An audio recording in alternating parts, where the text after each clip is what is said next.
আচ্ছা, মনে করেন আপনি সব কিছু মনে থাকে, কোনো কিছু ভুলে যান না, এটা আশীর্বাদ নাকি অভিশাপ? আজকে আমি আপনাদের সাথে এমন একটা তথ্য শেয়ার করব যেটা কোনো কল্পকাহিনী নয়, একদম সত্যি। একজন মানুষ যার স্মৃতি সে ভুলে না, একদিনও না, এক মুহূর্তও না। আমরা কেউ কি পারি আজ থেকে 10 বছর আগে 15 জুলাই কী খেয়েছিলাম, কার সাথে কথা বলেছিলাম, কী রঙের জামা পরেছিলাম, সব কিছু মনে রাখতে? আজকের গল্পে আপনি শুনবেন এমন একজন মানুষের কথা যিনি জীবনের প্রত্যেকটা দিন, প্রত্যেকটা মুহূর্ত হুবহু মনে রাখতে পারেন। এই রোগে আক্রান্ত মানুষকে বলা হয় হাইপারথেমেসিয়া। ঘটনার শুরু 2005 সালে। একজন মহিলা, তার নাম জিল প্রাইস, বিজ্ঞানীদের কাছে আসেন। তিনি বলেন, আমি কিছুই ভুলতে পারি না, আমি চাই ভুলতে। প্রথমে বিজ্ঞানীরা ভাবলেন ও হয়তো বাড়িয়ে বলছে, কিন্তু পরীক্ষা করে দেখা গেল তিনি বলতে পারছেন। 1980 সালের 28শে মার্চ রবিবার ছিল। সেদিন বৃষ্টি পড়ছিল। তিনি গোল জামা পরেছিলেন।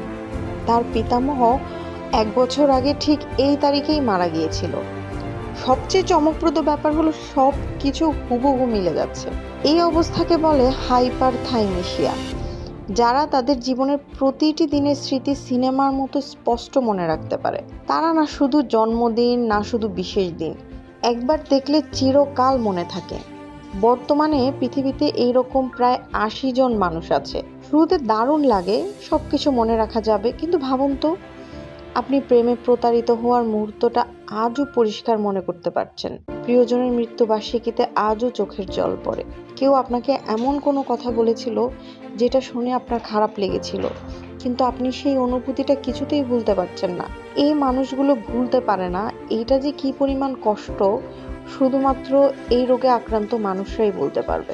এই রোগে আক্রান্ত একজন মানুষ বলেছিল, আমার মাথার ভেতর হাজার হাজার জানালা খোলা, মনে হয় যেন সারাক্ষণ কিছু না কিছু আমাকে যন্ত্রণা দিচ্ছে।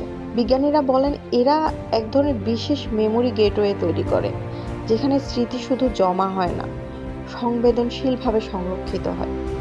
তবে তারা বই মুখস্থ করতে পারে না, শুধু নিজেদের জীবন মনে থাকে। অদ্ভুত, তাই না? এই কাহিনী আমাদের এক অদ্ভুত প্রশ্ন করে বসায়, ভুলে যাওয়া কি আমাদের জন্য আশীর্বাদ? আপনি যদি সব কিছু মনে রাখতে পারতেন, প্রতিটি সুখ, প্রতিটি দুঃখ, তবে কি আপনি আর আগের মতো মানুষ থাকতে পারতেন? জানিয়ে দিন আপনার মতামত। আর এমন বাস্তব আর অজানা আশ্চর্য ঘটনাগুলো শুনতে সাবস্ক্রাইব করতে পারেন 20 মিনিট। ধন্যবাদ।